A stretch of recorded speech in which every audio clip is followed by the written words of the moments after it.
खलीज फारस में इस वक्त सूरत हाल इंतहाई कशीदा है। एक तरफ अमेरिका और इजराइल की ज़बरदस्त फौजी तैयारियां हैं तो दूसरी तरफ ईरान। तो क्या ये सब एक बड़ी जंग की तरफ जा रहा है या फिर ये तारीख का सबसे बड़ा सिफारती धोखा है? चलिए इस पूरी सूरत हाल को ज़रा करीब से देखते हैं। तो असल कहानी है क्या? देखिए, एक तरफ जिनेवा में मुज़ाकरात की मेज सजी हुई है, दूसरी तरफ अमेरिका के जंगी बेड़े खलीज में अपनी पोजीशंस ले रहे हैं। ये जो तजाद है ना, यही इस पूरे मामले का मरकजी नुक्ता है। आखिर हो क्या रहा है? ओके, तो सबसे पहले बात करते हैं अमेरिका की फौजी तैयारियों की। ये देखना जरूरी है कि इनका पैमाना कितना बड़ा है।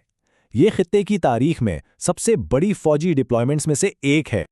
10 करोड़ किलोग्राम। जी हां, ये वजन है यूएसएस जेरल्ड आर फोर्ड का, जो अमेरिका का सबसे बड़ा और सबसे जदीद तरीन एयरक्राफ्ट कैरियर है। और ये अब अपने पूरे स्ट्राइक ग्रुप के साथ ईरान की तरफ बढ़ रहा है। और ये अकेला नहीं है, यूएसएस इब्राहिम लिंकन भी इसी इलाके में मौजूद है।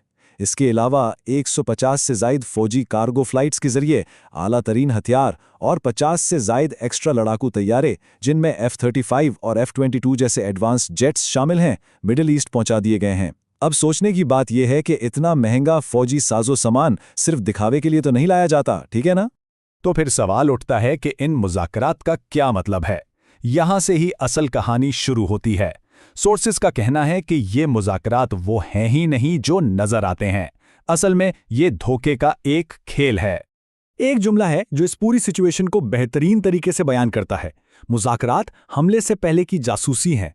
इसका साफ साफ मतलब यह है कि ये बातचीत दरअसल इंटेलिजेंस इकट्ठी करने और हमले की तैयारी के लिए वक्त हासिल करने की एक सोची समझी स्ट्रैटेजी है। इन धोखे पर मबनी मुज़ाकरात के जरिए अमरीका और इसराइल के कुछ खास मकासद हैं। पहला, ये जानना कि ईरान की रेड लाइंस क्या हैं, यानी वो कौन से हसास पॉइंट्स हैं जिन पर ईरान फौरी और शदीद रद्द अमल देगा। दूसरा, ईरानी हुकूमत के अंदर के इख्तिलाफात को समझना और उन्हें हवा देना। तीसरा, पाबंदियों के असल असरात का जायजा लेना।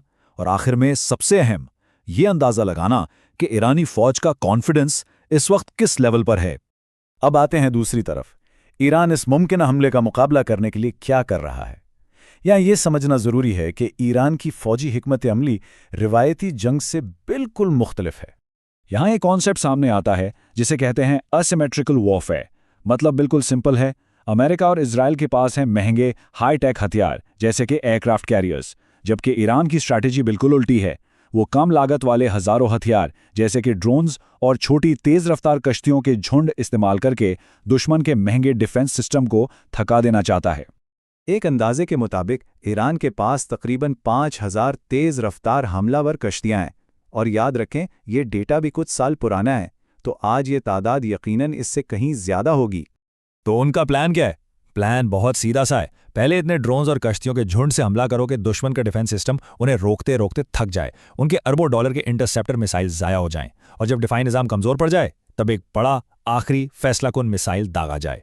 लेकिन अगर खुदा ना खास्ता ये मामला एक बड़ी जंग तक पहुंचता है तो इसके असरात सिर्फ इस खित्ते तक महदूद नहीं रहेंगे। इसकी आग पूरी दुनिया को अपनी लपेट में ले सकती है।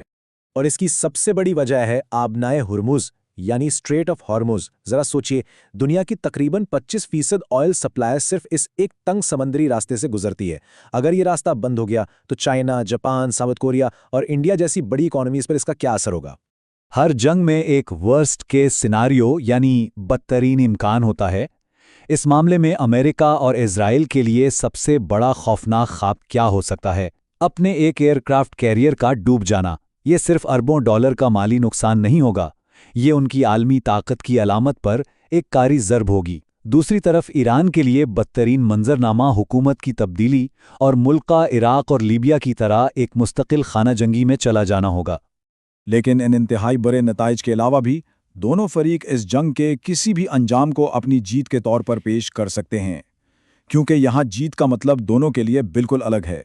ईरान के लिए फतह का मतलब सीधा सा है, हुकूमत बच जाए और मुल्क की हुदूद सलामत रहें, चाहे नुकसान कितना ही क्यों ना हो। जबकि अमेरिका और इजराइल ये दावा कर सकते हैं कि देखें, हमने ईरान के मिसाइल ज़खायर तबाह कर दिए, उनका न्यूक्लियर प्रोग्राम कई साल पीछे धकेल दिया और उनकी हुकूमत को कमज़ोर कर दिया। और इस पूरी सूरत हाल में एक और अहम पहलू है, इजराइल के अंदर का प्रेशर। एक हालिया सर्वे के मुताबिक 59% इजरायली आवाम ایران پر امریکن حملے میں شرکت کے حق میں ہے۔ یہ اندرونی دباؤ بھی جنگ کے امکانات کو مزید بڑھا رہا ہے۔